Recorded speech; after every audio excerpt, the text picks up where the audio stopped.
This is it. This is the final product. We're gonna get some tomatoes going in here. Maybe some carrots, radishes, greens. It's gonna be great. And you can have something just like this in your backyard, on your patio, even in a small apartment. You can bring this indoors. Let me show you how it's done. It's remarkably simple, and you only need 3 things. The first is a drill or screwdriver, tape measure, and of course, some lumber. Now I'm using pressure-treated pine. It's not necessarily the best wood, but it's cheap and easy to find. So this will work perfectly. Also, I should mention this is a budget build. So if you want to get fancy, go ahead and use cedar or redwood. It's going to be better for the long term.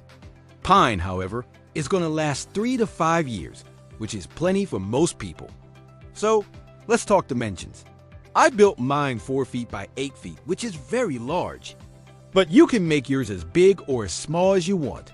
I personally think 4 feet is the minimum width because you can reach both sides if it is any narrower. It becomes a little bit of a pain to plant and harvest.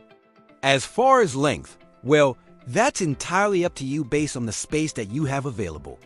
But remember, it is going to take up twice as much room on the ground because it has to extend out a foot on each side to accommodate the width of the board. And trust me, you don't want to make it any skinnier than that. Okay, so we got our boards and our corner post pieces all cut. Now we just got to put this thing together. And let me just say, you don't need to be a handyman or woman to put this together. It's super easy.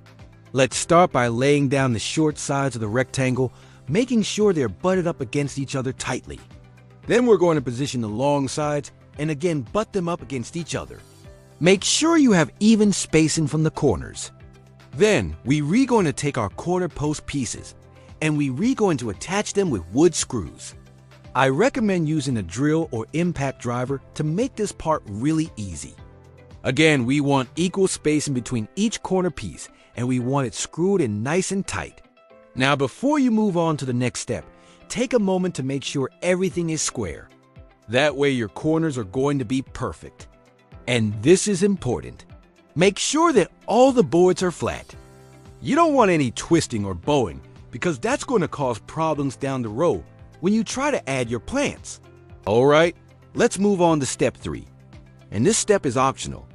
If you want to make your raised bed last longer, you can add a second layer. That way you can fill it up more. All you have to do is flip it over. Repeat steps 1 and 2, and then attach the top layer to the bottom layer using the same technique as before. This is the final result.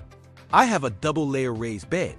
It's 2 boards high, and it's going to give me a lot of room for planting. It took me less than an hour to build this thing, and it cost just over $30. That's what I love about raised beds. You don't have to break the bank to get started. Plus, there are lots of ways to make them even cheaper. For example, you can buy used lumber, or you can check out pallets. They're a great source of free wood. Just Google how to make a pallet raised bed for some ideas. The point is, you've got options. You can make this as expensive or as cheap as you want.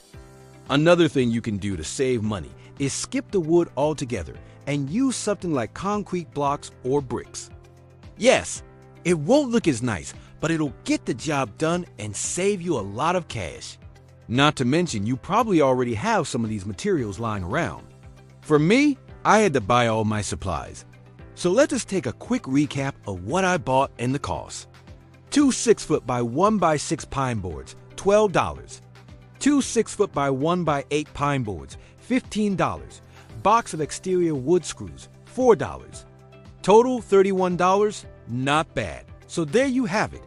That's how to build a cheap raised bed in just 5 minutes.